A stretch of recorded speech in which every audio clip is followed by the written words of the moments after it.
When using WPS Writer to review the manuscript, we sometimes add underline or strike through to highlight or delete the content. In this document, we can underline or emphasize the sentence. Select the corresponding part, click Home tab, and then the Underline drop-down button.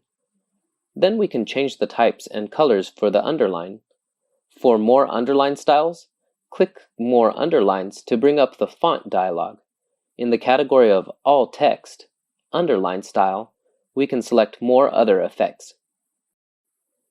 If we need to add emphasis marks, get into the Home tab and choose the Strike Through drop-down button. Then click the emphasis mark symbol. What can we do to mark part of the text as deleted while keeping the contents in the document? Select the content to be marked, then click the Strike Through button in the Home tab.